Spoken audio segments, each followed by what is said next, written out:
So it's summer, high summer, and it's hot.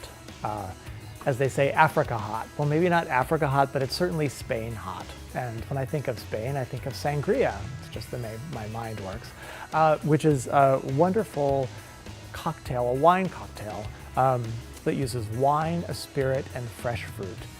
It's usually macerated for an hour or two so that the flavors blend and are delicious. Classically, sangria is made with red wine, but I'm making sangria today with rosé and with a crisp white wine, with Saint-Germain, which is an elderflower spirit, and with Cointreau, which is an orange-flavored spirit that goes really beautifully with a nice rosé. And then we're using summer fruit, strawberries, nectarines, black plums, and blackberries. And it's light and delicious. Let's go see how to make it. So with sangrias, there's a lot of variation, but they do follow a formula, which is a wine, a spirit, and some fruit. And I always like to start with the wine. So I love a crisp Sancerre in the summer. So let's start with that.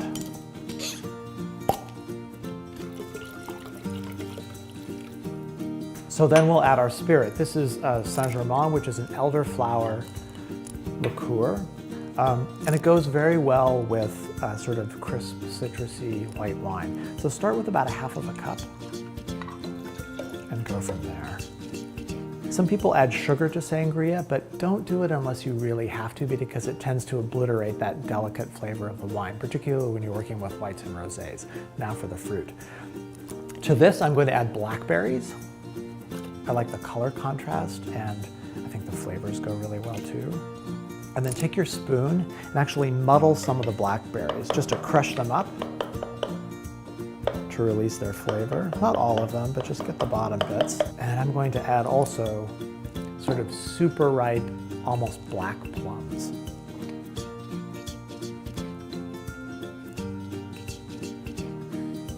It's nice if it sits in the refrigerator for at least an hour. You want it to get nice and cold. And it also allows the fruit flavors to blend with the wine and the spirits. Again, stir this up.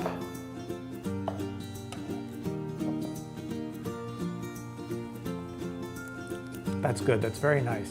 I'm beginning to taste the fruit, and it's not too sweet. In an hour or two out in the fridge, we'll taste the fruit a lot more. So now for our rosé. This is a very pale rosé, which I think will look really beautiful with the nectarines. And for our spirit, I'm going to add Cointreau. Again, let's start with 1/2 cup. Cointreau is an orange-flavored liqueur, which I think will go very nicely with the nectarines and the rosé. It's a drier wine, so I think we can add just a little bit of sugar to this. Stir it.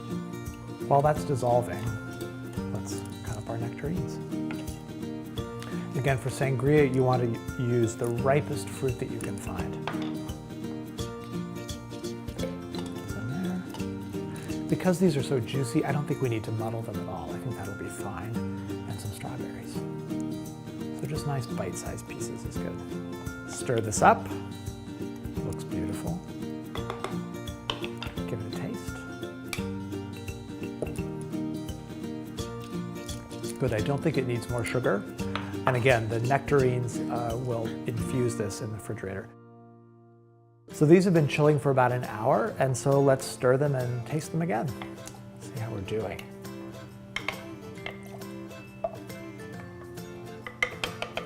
Blackberry. Very nice. The Sancerre has a sort of strong citrus flavor. If you were using a different white wine that wasn't quite as dry, I would probably add a few lemon slices to this and maybe a squeeze of lemon juice, but this one doesn't need it. This one, with the rosé and Cointreau, perfect. That's delicious, very refreshing. So I'm going to present them with a little mint, and then leave mint on the tray so we can add them to the glasses. Add a sprig of mint to the glasses. And again, don't ice the sangria directly, but just put ice in the glass so it doesn't dilute it. So let's serve it. So here we are, sangria. Let's serve it up. Some ice. We'll pour the liquid. but leave room for fruit. Make sure you have a spoon on hand.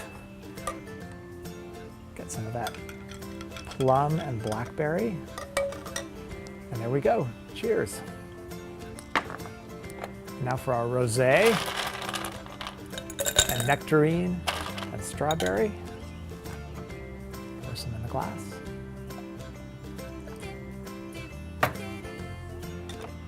Grab a little more of that fruit.